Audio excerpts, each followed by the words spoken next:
Thom Hartmann here on the news. You need to know this. It's illegal for an employer to intimidate workers trying to form a union. But apparently it's just fine when a lawmaker does so. On Friday, workers at a Volkswagen plant in Chattanooga, Tennessee, voted against joining the United Auto Workers Union. However, that vote may have turned out very differently if workers weren't pressured by Republican Governor Bill Haslam and Senator Bob Corker.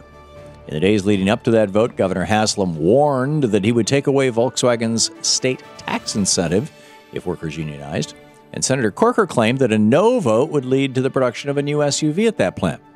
Volkswagen flatly denied Corker's claim and expressed their support for the workers, but that wasn't enough to relieve the fear created by these powerful Republicans.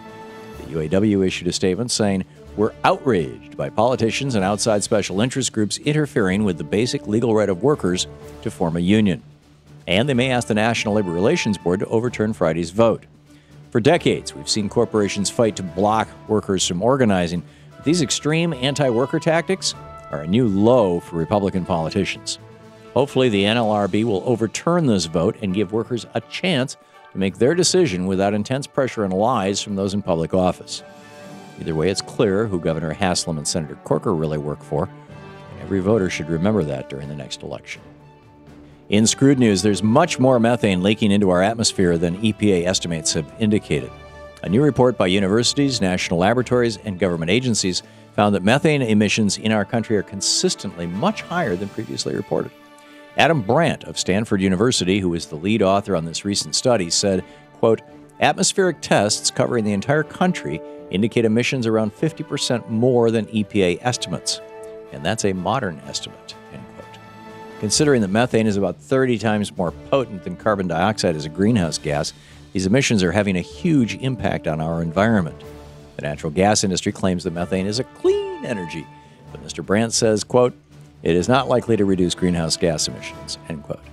Although running cars and homes on natural gas can improve their air quality, pumping all of that methane into the atmosphere has a negative impact on our environment. It's time to stand up to the natural gas industry's lies and make the switch to real green energy in our country. In the best of the rest of the news, the science is in. Gun background checks save lives. A new study from the Johns Hopkins Research Center for Gun Policy and Research found that murder rates in Missouri have increased 16% since that state repealed its permit to purchase law. That law used to require that all handgun purchasers obtain a permit to purchase, which verified that they had passed a criminal background check.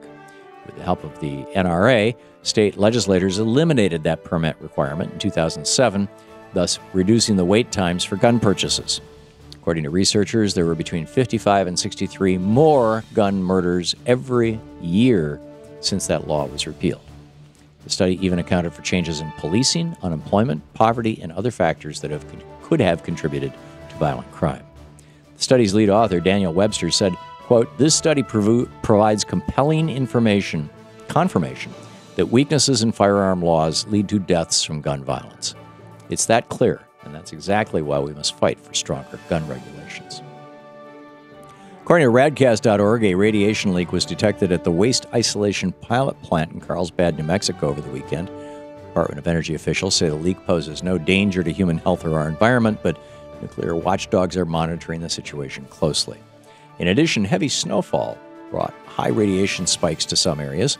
Salisbury, Massachusetts is averaging 52 counts per minute with spikes of 90, and Aspen, Colorado is reporting 72 counts per minute with highs of 106. Radcast.org's alert level is 100 counts per minute, but they remind us that there is no such thing as a safe level of radiation. California lawmakers want to put warning labels on sugary drinks.